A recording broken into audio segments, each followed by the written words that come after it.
Hi guys, this is Isis Priestess. So, I told you guys in my previous video that I was going to show you guys a cabinet that is for Kemeticism. Now, one of the things that people understand about Kemeticism is that they're trying to recreate what was done in the temples. And one of the things that you see are shrines that at one time did have wooden doors and a platform for offerings and things like that. So when you talk about it being done in a modern context, you will have these big, tall cabinets. If you check out about anything about Kemeticism on Wikipedia, the picture has changed, which is why I don't like Wikipedia so much, because you can edit things. So I want to show you what one looks like to Sekhmet and Bastet. I use the names that they mainly go by to describe the miniature. So I just kind of want to show you what mine looks like. It'll be different for each person, but when I was originally reading about Kemeticism on the internet, they had this big, tall cabinet that looked like a china cabinet. I'll tell you back, it most likely had been a china cabinet. But nowadays,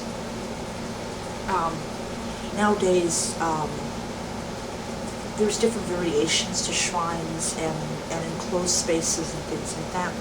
So what I saw back in the early 2000, or a little later towards the middle part of 2000, is different than it is now. So I will show it to you, I will tell you where I got it from, and I will tell you what I did to make it what it looks like now. So here goes. Oh, by the way, I also mentioned what is in it. So I'll see. So here goes.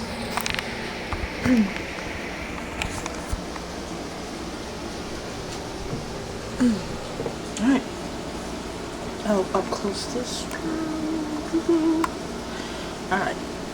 So, Sekhmet and Bastet. So this is an entirely enclosed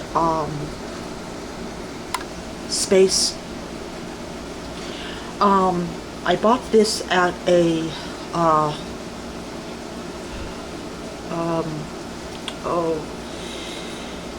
flea market. Flea market. I've always got trouble getting that word out. Flea market. And this is a jewelry box. But what I did was I converted it to a cabinet because it had the doors. And I'll show you the design, the back of this. So this does, in fact, fully close. I'm gonna probably have to tighten the screws because it kind of moves and this one doesn't. But anyways, it does close, which is the most important part of the cabinet is the doors being able to close. I've got some stones there. I've got my wavejet, more stones, my little offering dish and Bastet. The gentleman that comments on my videos a lot, he really liked it. It is a cone incense burner that has like Celtic horses and stuff on it. I reused it as an offering dish. I got that about 3 years ago. Most of the stuff that I have, I bought either 3 or less years ago. My Sekhmet, as well as the Ra up there, I bought that when I was working, and it was really great to be able to financially afford your own stuff. The drawer there is full of stones, not well full of stones, but there's stones, there's oils, and there's a little guy that I'm not going to show you guys. The reason that I have a smaller version of Sekhmet, but I have, as I showed you guys, I have Osiris, I have Isis, I've got Anubis, Those were pretty reasonably priced and they weren't expensive. The silver candle represents the god Thoth, and I actually had to melt the bottom to fit in. This candle holder plus its partner, I bought also at the flea market. The flea market is closed forever. There's a Planet Fitness in it. I don't even want to get into how I feel about that. Alright, so when I got the cabinet, or the jewelry box, I actually unscrewed the panels and I basically drew the outline of the panels, of the shape of the panels, cut it, and then I screwed it back in, so now there's like a measure of privacy.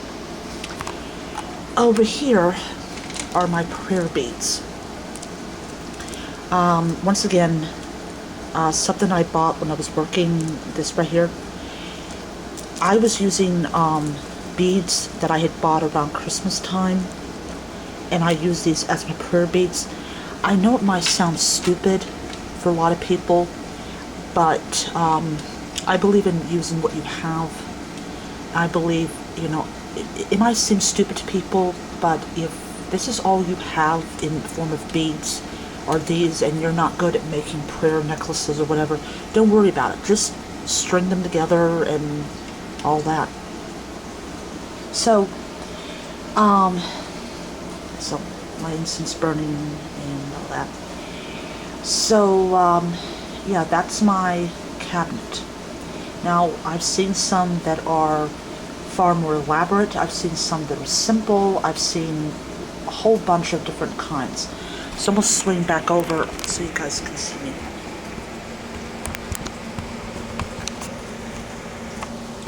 Alright, so you can pretty much use anything as an enclosed space, as a cabinet.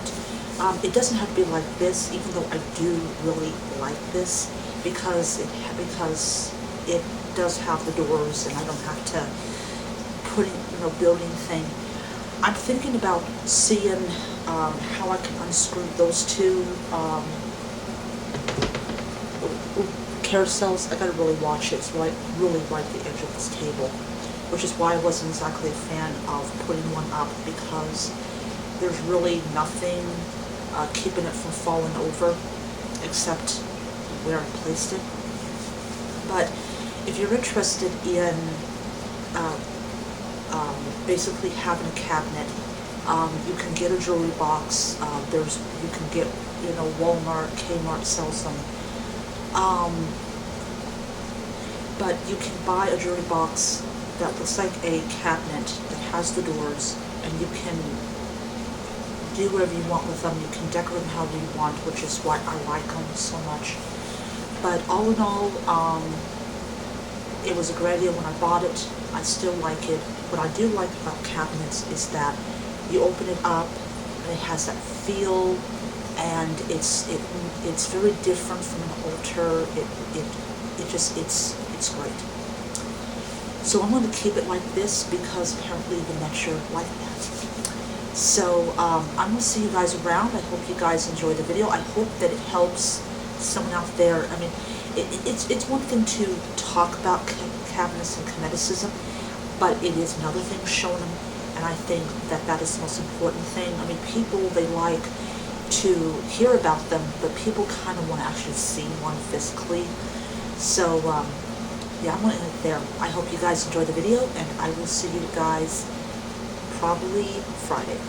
So, until then, bye, and blessed be.